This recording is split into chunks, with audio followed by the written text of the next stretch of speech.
제가 아내에게 물어봤습니다.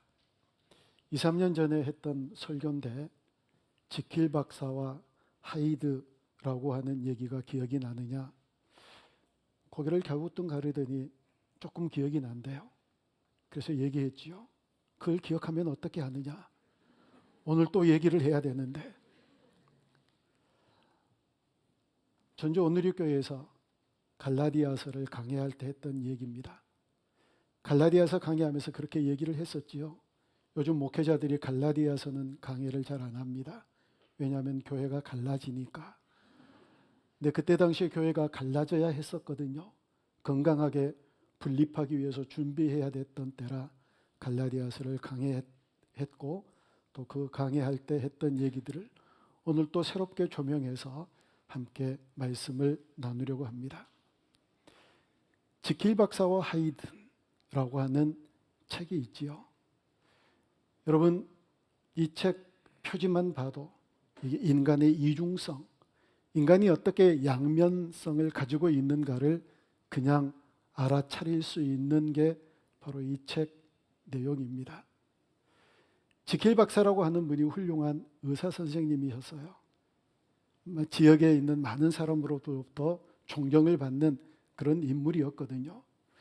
그런데 그 마음속에 어떤 생각이 품어져 있었느냐면, 모든 사람들의 시선을 피해서 나도 내 욕망대로, 본능이 이끄는 대로 인생을 살아가고 싶다라고 하는 마음이 그 마음속에 파고들기 시작한 겁니다. 그래서 고민하기 시작하지요. 어떻게 하면 지역 많은 사람들에게 존경을 받는 지킬 박사로 살고, 또 한편으로 어떻게 하면 내 욕망이 이끄는 대로 내가 마음대로 살아갈 수 있는가 고민을 하다가 자기의 인격을 분리하기로 작정을 하고, 그 인격 분리하는 약을 개발해서 약을 만듭니다.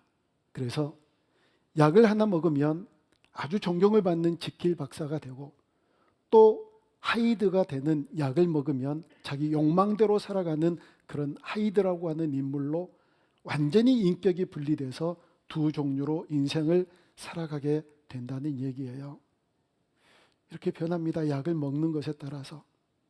그러다가 점차 이 악한 하이드가 되어져 가는 그 모습을 바라보면서, 이거 너무 심한데, 이렇게 너무 욕망으로 살아가는데, 그렇게 걱정을 하고 있던 차에 이 하이드가 사람을 죽이는 살인을 저지르게 됩니다. 너무 깜짝 놀라서 이렇게까지 하면 안 되는데 하고, 더 이상 하이드와 같은 욕망으로 살아가는 사람이 되지 않기 위해서 약을 없애버려요. 하이드가 되는 약을 먹지 않으면 되겠거니, 그러면 이제 존경받는 지킬 박사가 되겠거니, 그렇게 생각하고 약을 없앴는데 웬걸요? 계속해서 하이드가 자기 마음속에 품어져 있는 거예요. 그러면서 깨닫습니다. 약을 먹어서 내가 하이드가 되는 게 아니라, 약을 먹지 않아도 내 안에 본성이 자리 잡고 있구나, 이 악한 욕망이 내 속에 있구나, 나는 존재적인 죄인이구나 라고 하는 사실을 깨닫습니다. 아니, 그렇게 깨닫고 주님 앞으로 나오면 될 일이잖아요. 그런데 스스로 목숨을 끊어버려요. 이게 바로 지킬 박사와 하이드에 대한 얘기입니다. 여러분, 오늘 본문은요, 우리 인간의 이중성, 우리가 얼마나 양면성을 가지고 있는가에 대해서 얘기를 해주는 본문 말씀인데, 잠깐 이 이중성과 양면성에 대한 얘기는 접어두고요, 도대체 이 갈라디아서의 핵심 메시지가 무엇인가? 이 5장에 이르기까지 도대체 바울은 갈라디아 교회를 향하여 어떤 얘기를 했는가를 먼저 살피고 인간의 이중성과 연결해야만 되거든요. 여러분, 사도 바울이 갈라디아 교회에게 복음을 전했습니다. 그런데 많은 사람들이, 유대 율법주의에 빠진 사람들이 이 갈라디아 교회에 와가지고 다른 복음을 전하는 거예요. 사도 바울이 전했던 복음은 예수 믿어야 구원 얻는다. 그런데 다른 복음을 전한 사람들의 그 복음의 내용은 아니야, 예수 믿는 것뿐만 아니라 구원을 받으려면 율법도 지켜야 되고, 그리고 할례도 행하여야 돼. 이런 다른 복음을 전하는데, 이 갈라디아 교회 성도들, 이방인들, 그들의 전도를 받아서 예수 믿게 된 이 사람들이 이 유혹에 빠지는 거예요. 왜냐하면 가만히 생각해 보니까 이 구원이라는 게 얼마나 놀라운데, 얼마나 위대한데 이 구원을 얻는데 믿음만으로 돼? 아닌 것 같아. 정말 율법도 지켜야 될 것 같고 할례도 행하여야 될 것 같아. 그게 맞는 것처럼 보여지거든요. 그래서 이 사람들의 유혹에 다 빠져버리는 거예요. 율법을 지키려고 그러고 할례를 행하려고 그러고. 그래서 이 사람들을 향하여서 안타까운 마음으로 사도 바울이 아니다. 율법으로 아니다. 할례가 아니다.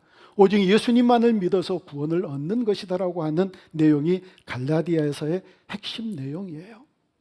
이것도 듣지 않으니까요. 과거에 너희들의 선조들이 뭐라고 얘기를 했는지, 그리고 선지자들이 어떻게 얘기를 했는지를 도대체 성경 좀 들여다보면서 이 율법으로 구원을 얻는 것이 아니라는 사실을 제발 좀 알아라. 그거 좀 깨달아라 라고 이제까지 쭉 얘기를 해왔거든요. 그러면서 이사야가 얘기했던 이사야 선지자의 말씀을 예로 들어서 이렇게 말씀하세요. 우리 이사야서 54장 1절 말씀을 우리 같이 한번 읽어봅니다. 잉태하지 못하며 출산하지 못한 너는 노래할지어다. 산고를 겪지 못한 너는 외쳐 노래할지어다. 이는 홀로 된 여인의 자식이 남편 있는 자의 자식보다 많음이라 여호와께서 말씀하셨느니라. 아멘. 여러분 이 말씀 보세요. 이게 말이 되나요? 어떻게 홀로 있는 여인의 자식이 남편에 있는 여인의 자식보다 많아질 수 있나요? 말도 안 되잖아요. 이 얘기는 무슨 얘기냐면 너희들의 능력으로 모든 일이 되는 것이 아니라 홀로 있는 여인, 이런 불가능한 것에서 하나님의 역사는 이루어진다, 이 얘기거든요. 다시 말하면 아브라함 때 하갈이라고 하는 여종이 있었잖아요. 이 여종은 가임기에 있는 여성이에요. 아이를 임신해서 아이를 낳을 수 있는 그런 능력이 있는 이런 여성이었지요. 그런데 이 하갈을 통해서 하나님께서 구원을 이루시는 것이 아니라 어떤 능력도 없는, 모든 능력이 끊어져 버린 사라를 통하여서 구원의 역사가 펼쳐진다, 이 얘기예요. 그러니까 이게 말도 안 되는 이런 일들, 도무지 우리가 상상할 수 없는 곳에서 하나님의 구원의 역사는 일어난다. 너희들의 힘이 아니야, 노력이 아니야, 능력이 아니야. 율법을 지키고 할례를 행하여서 구원을 얻는 게 아니라 아무것도 없지만, 어떤 능력도 없지만 하나님의 은혜로, 믿음으로 구원을 얻는 거다. 이 말씀을 너희들의 선조들의 예를 통하여서 말씀을 해주시거든요. 근데 이사야는 왜 이 얘기를 했을까요? 이스라엘 백성들에게 알려주고 싶은 거예요. 너희들이 바벨론의 포로로 잡혀갔다가 다시 귀환해서 이스라엘을 재건하고 예루살렘 성을 다시 만드는데 너희들의 능력이 뭐가 있었느냐? 너희들의 노력이 뭘 했느냐? 군대가 있느냐? 전략이 있느냐? 무기가 있느냐? 아무것도 없었지 않았느냐? 그런데 하나님께서 고레스라고 하는 이방 나라의 왕의 마음을 움직여서 귀환케 하셨고 이스라엘을 재건케 하시는 하나님의 은혜였다. 너희들의 노력, 너희들의 힘, 이걸로 된 것 아니지 않느냐. 그래서 아브라함의 예를 들어서 이사야서 54장 1절에서 그렇게 얘기를 한 거예요. 그리고 우리 한번 봐보세요. 우리가 예수님을 믿는 게 우리의 노력으로 믿는 것 아니었잖아요. 우리의 힘으로, 우리의 어떤 행위로도 예수 믿고 구원받는 것 아니잖아요. 아무것도 없었지만 하나님께서 일방적인 은혜를 베푸셔서 우리로 믿음을 허락하셨고 우리의 믿음을 통하여서 구원 얻게 하신 줄 믿습니다. 이 사실을 얘기를 하는 거예요. 사도 바울이 답답해서 그 얘기를 하는 겁니다. 그러면서 오늘 본문 우리가 5장 16절을 읽었는데요.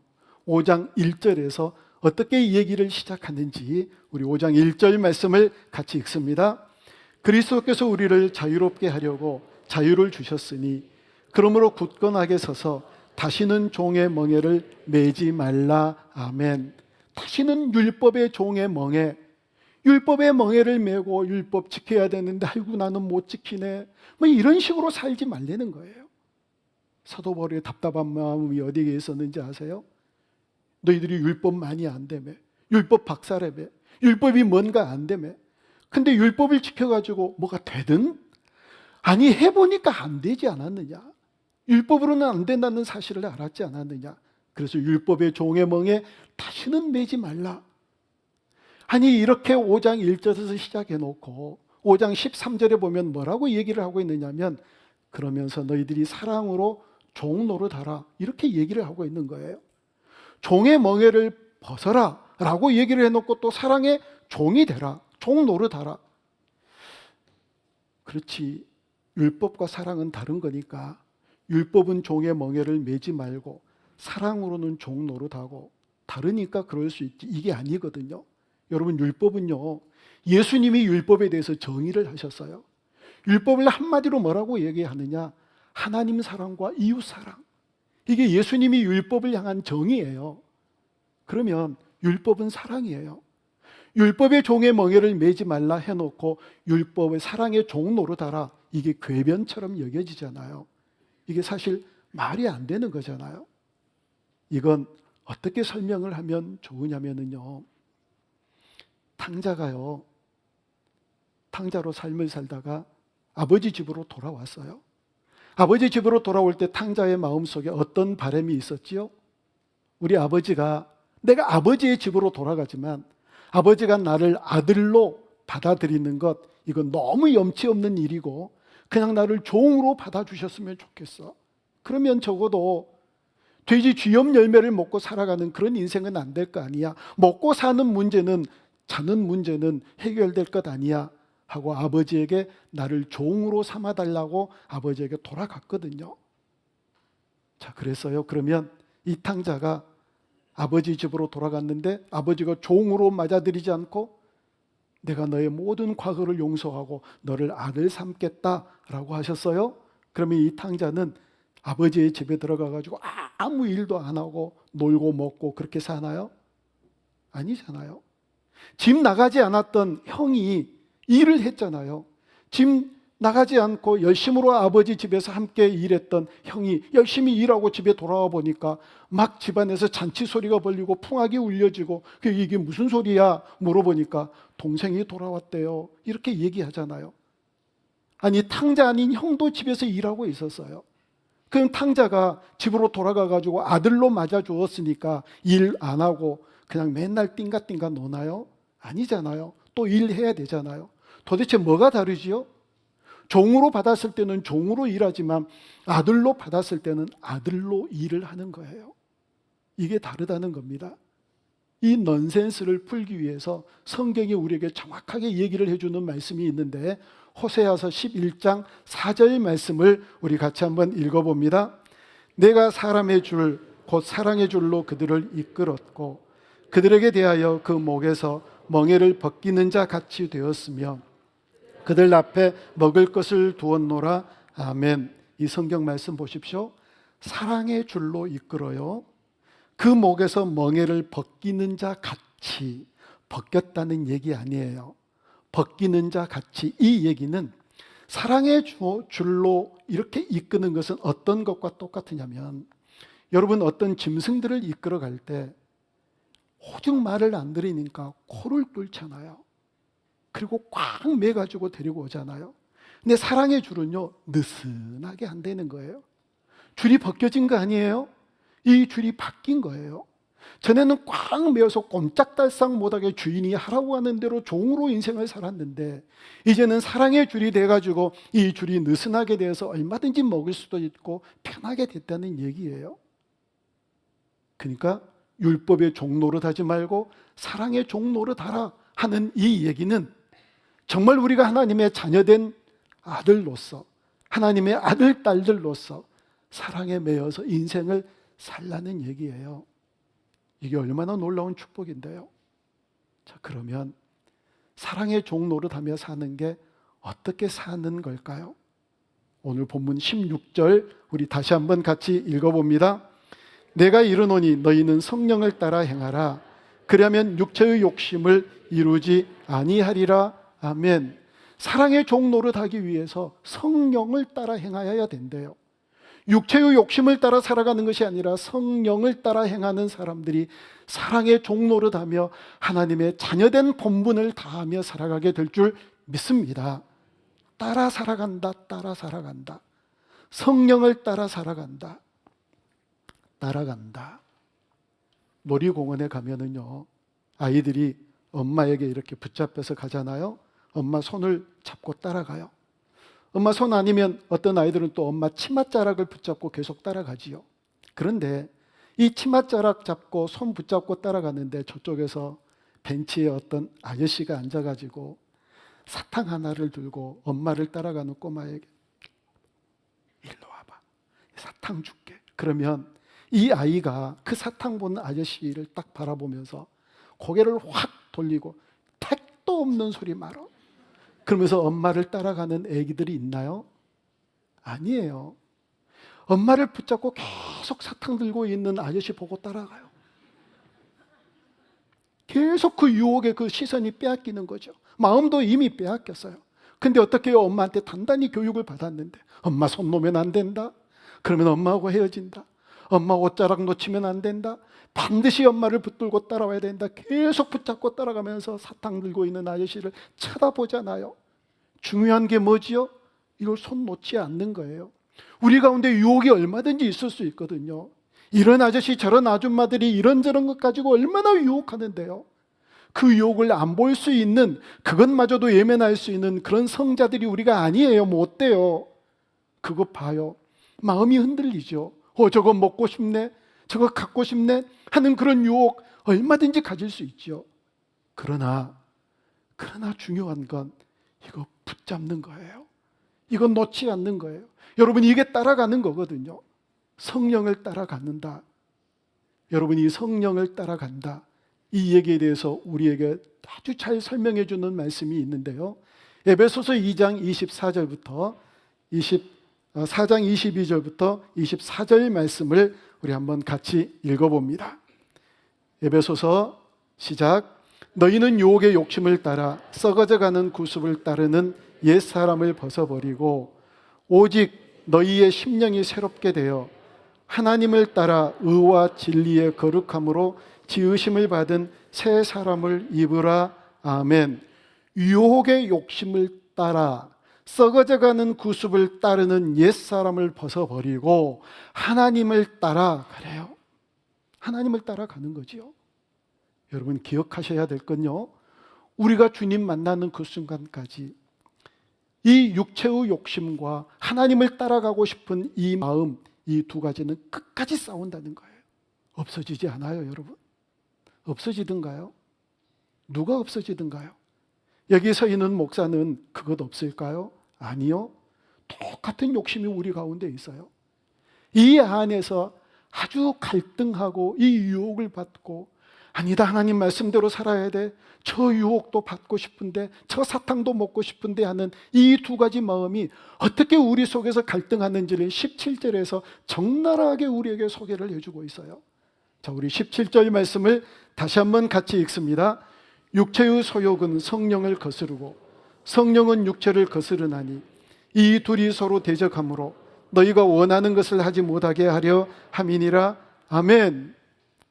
이게 이중성이에요. 우리 안에 이중성이 있다는 거예요. 우리는 모두 다 양면성을 가지고 있어요.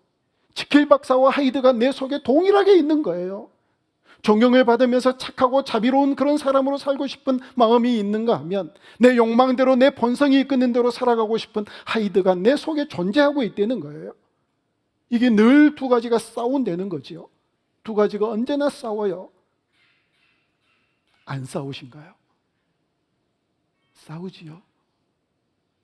대답 좀 해보세요. 아니야, 나는 안 싸우던데, 나에게는 아무런 문제도 없던데, 나는 갈등하지 않던데. 왜 그러는지 아세요? 그것도 성경이 우리에게 설명을 해줘요. 유다서 1장 18절과 19절 말씀 우리 함께 읽습니다. 그들이 너희에게 말하기를 마지막 때에 자기의 경건하지 않는 정욕대로 행하며 조롱하는 자들이 있으리라 하였나니 이 사람들은 분열을 일으키는 자며 육에 속한 자며 성령이 없는 자니라. 아멘. 육에 속하고 완전히 육에 속해 있으니까, 성령이 없으니까 갈등이 없는 거예요. 내가 그리스도인이 맞다면, 정말 내가 예수 믿는 사람 맞다면 반드시 갈등하게 되어 있어요. 반드시 싸우게 되어 있어요. 성경이 얘기하잖아요. 육체의 소욕과 성령의 소욕이 대적한다. 이걸 부인하면 안 된다고요. 그런데 오늘 성경이 19절부터 마지막 23절 말씀까지 육체의 일은 무엇이고 성령의 열매는 어떤 것인가를 분명하게 우리에게 구분해줘서 설명을 해주세요. 여러분 보세요. 19절부터 보면 육체의 일에 대해서 음행, 더러운 것, 호색, 이건 모두 다 성적인 범죄예요. 세 가지가 다 그래요. 음행, 더러운 것, 호색. 그리고 우상숭배, 주술, 원수 맺는 것. 원수 있으세요? 대부분 한 사람씩 있더라고요. 왼수. 시기와 분냄 없으세요? 당 짓는 것, 분열함, 이단, 투기, 술 취함, 방탕함, 이런 것들이 육체의 일이래요. 그런데 중요한 건 이 육체의 일 하는 사람들은 하나님 나라를 유업으로 받지 못한대요. 이게 우리는 연약하니까, 우리는 죄인이니까, 우리 어쩔 수 없으니까 이 정도 죄 할 수 없이 지을 수밖에 없어. 아니 이건 어쩔 수 없잖아, 이렇게 할 일이 아니라고요. 하나님 나라의 유업을 못 받는데 어떻게 해요? 이것 떨쳐내야지요. 싸워서 이겨야지요. 그래서 성령의 소욕을 쫓아서 성령의 9가지 열매를 날마다 예수 그리스도를 닮은 인격적인 열매들을 맺으며 살아가야지요. 여러분, 이거 우습게 생각하면 안 될 일이라는 거예요. 이거 되게 우습게 생각하지 않나요?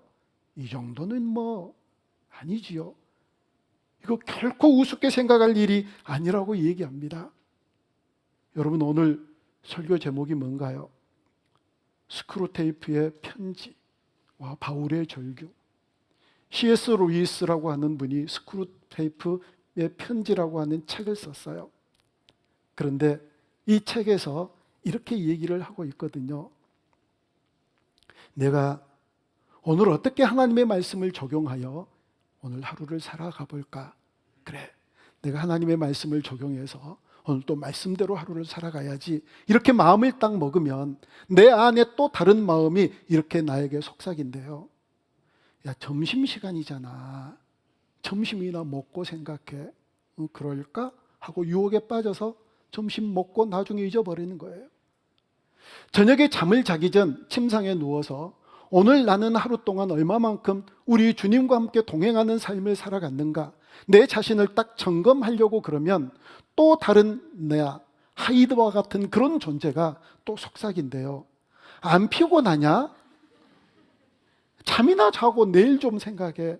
그렇게 얘기하면 또 그 유혹에 빠져가지고 그냥 잠을 잔다는 거예요. 스크루테이프의 편지는 계속해서 우리를 유혹해요. 그러면 또 실패하고 그 유혹에 빠져서 넘어지고, 얼마나 이 일을 반복하면서 인생을 살아가는 존재들이 저와 여러분들인가요? 그럴 수밖에 없는 존재들이거든요. 이렇게 넘어질 수밖에 없고, 이렇게 자주 실패하는 이런 인간의 본래의 모습들을 대면해서 사도 바울이 로마서 7장 22절부터 24절까지 외치는 이 절규를 우리가 들어야 돼요. 우리 같이 한번 읽어봅니다. 내 속사람으로는 하나님의 법을 즐거워하되 내 지체 속에서 한 다른 법이 내 마음의 법과 싸워 내 지체 속에 있는 죄의 법으로 나를 사로잡는 것을 보는도다. 오호라, 나는 곤고한 사람이로다. 이 사망의 몸에서 누가 나를 건져내랴. 아멘. 하나님의 법을 즐거워하려고 하는 마음이 내 안에 있는데 또 다른 마음이 자꾸 하나님의 마음을 즐거워하지 못하게 만든대요. 여러분, 이게 우리의 본성이거든요. 우리의 실제 모습이에요. 그래서 자기의 그런 모습을 깨달은 이 사도 바울이 오라, 나는 곤고한 사람이로다. 누가 이 사망의 몸에서 나를 건져낼까? 어떤 몸에서요? 그냥 조금 연약하고 실패한 그런 자리가 아니라 사망의 몸이래요. 사망의 몸. 이 사망의 몸에서 나를 누가 좀 건져냈으면 좋았겠다. 이게 누구의 고백이냐면요, 초신자 고백이 아니에요. 사도 바울의 고백이에요. 그 위대한 사도의 고백이라고요. 또 이 고백을 듣고 은혜 받으시는 분이 계실까 걱정이 돼요. 바울도 그랬는데 은혜 받지 마세요. 이거 모두 다 똑같은 사람, 똑같은 존재라는 거예요.